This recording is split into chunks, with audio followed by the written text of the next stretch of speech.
அனைவருக்கும் வணக்கம். இன்றைய பதிவில் நம்ம பார்க்க இருக்கிறது மணத்தக்காளி கீரை கூட்டு எப்படி செய்கிறதுன்றதை பற்றி தான். இது மணத்தக்காளி கீரை எங்கள் வீட்டு மாடி தோட்டத்தில் விளைஞ்சது. இது மாடி தோட்டத்துலேயும் ரொம்ப எளிதாக வளர்க்க முடியும்.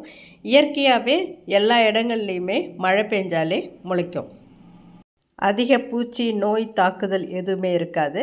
இதை பாருங்கள், இலையை எடுத்துக்கிட்டு அதனோட நரம்பு பகுதியை நீக்கிட்டு நம்ம இந்த மாதிரி இலையை மட்டும் ஆஞ்சி எடுத்துக்கணும். நான் இப்போ வீடியோவில் காமிச்சிருக்கிற மாதிரி. மணத்தக்காளி கீரையில் ஏராளமான சத்துக்கள் இருக்குது. குறிப்பாக வைட்டமின் பி காம்ப்ளெக்ஸ் நிறையவே இருக்குது. அதனால் இது வாய்ப்புண், வயிற்றுப்புண் இதுக்கெல்லாமே ஏற்றது. பாருங்கள், இப்போ சின்ன சின்ன தூளாக ஆஞ்சி எடுத்துகிட்ருக்கிறேன். இதை இந்த மாதிரி ஆஞ்ச பிறகு கழுவக்கூடாது. இது ஆயிரத்துக்கு முன்னாடியே கழுவிட்டு அப்புறமா இந்த மாதிரி சுத்தம் பண்ணிக்கணும். ஒரு சின்ன வெங்காயத்தை தூளாக அரிஞ்சு வச்சுருக்கிறேன். ஒரு வாணலில் ஃபஸ்ட்டு தண்ணி வச்சுக்கிட்டு அதில் ஒரு சிட்டிகை மஞ்சள் தூள், நான் ஒரு 1/4 டீஸ்பூன் அளவுக்கு மிளகாய்த்தூள் சேர்த்துருக்கேன். தேவையான அளவு உப்பு சேர்த்துட்டு நம்ம பொடியாக நறுக்கி வச்சுருக்கிற வெங்காயத்தை இதோட சேர்த்து நல்லா கொதிக்க விடணும். ஒரு பக்கம் இது வெந்துட்டுருக்கும் போதே சாதம் வைக்கும்போதே நம்ம பருப்பு வச்சிடுறோம் இல்லையா. நான் இப்போ துவரம் பருப்பு இதுக்கு பயன்படுத்துகிறேன். சிலர் பாசிப்பருப்பை கூட பயன்படுத்தி இது செய்யலாம். அதனால் ஒன்றும் தப்பு இல்லை. பருப்பை நல்லா நைஸாக மசிச்சு எடுத்துகிட்ருக்கணும். இந்த வீடியோவில் காமிச்சிருக்கப்படி மசிச்சு எடுத்துக்கணும்.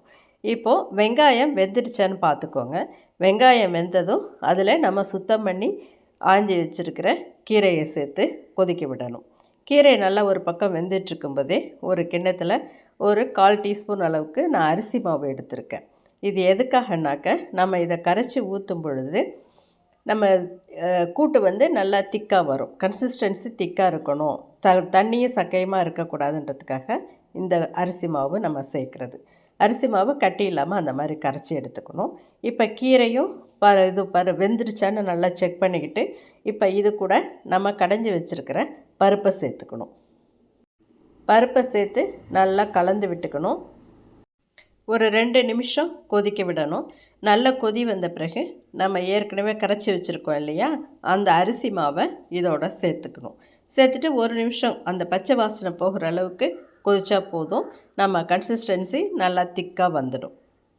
இப்போ இதுக்கு தாளிப்பு செஞ்சுக்கலாம். நான் இங்கே தாளிப்பு வடகம் தான் பயன்படுத்துகிறேன். இந்த வடகத்தை வச்சு தாளிக்கும் பொழுது சுவை நல்லாயிருக்கும். சப்போஸ் உங்கள்கிட்ட வடகம் இல்லை அப்படின்னாக்க நீங்கள் கடுகு, ஜீரகம், உளுத்தம்பருப்பை கூட சேர்த்து தாளிப்புக்கு பயன்படுத்தலாம். தாளித்து எடுத்து அது கொதிச்சிட்ருக்கிற கூட்டோடு சேர்த்துடுறோம். தாளித்த பிறகு ரொம்ப கொதிக்கணுன்ற அவசியம் கிடையாது. சும்மா ஒரு கிளறு கலந்து விட்டுட்டு நம்ம வேறு பாத்திரத்துக்கு மாற்றிக்கலாம். இப்போது சுவையான உங்களுக்கு மணத்தக்காளி கீரை கூட்டு ரெடி. இதை ஒரு ஸ்பூன் நெய்யோடு சேர்த்து சுடு சாதத்தில் பிசைஞ்சு சாப்பிட்றதுக்கு ரொம்பவே நல்லா இருக்கும். ஏற்கனவே சொன்ன மாதிரி இது அல்சருக்கு ரொம்பவே நல்லது. வாய்ப்புண், வயிற்றுப்புண் எல்லாத்தையுமே குணப்படுத்தும். உடம்பு சரியில்லாமல் நிறைய ஆன்டிபயோட்டிக் எடுத்துக்கிட்டவங்க சரியானதுமே அந்த வயிற்றுப்புண்ணை குணப்படுத்துறதுக்கு இந்த கீரையை அடிக்கடி உணவில் சேர்த்துக்கலாம். வீடியோ பிடிச்சிருந்தால் லைக் பண்ணுங்கள், ஷேர் பண்ணுங்கள், சேனலை சப்ஸ்கிரைப் பண்ணுங்கள். நன்றி, வணக்கம்.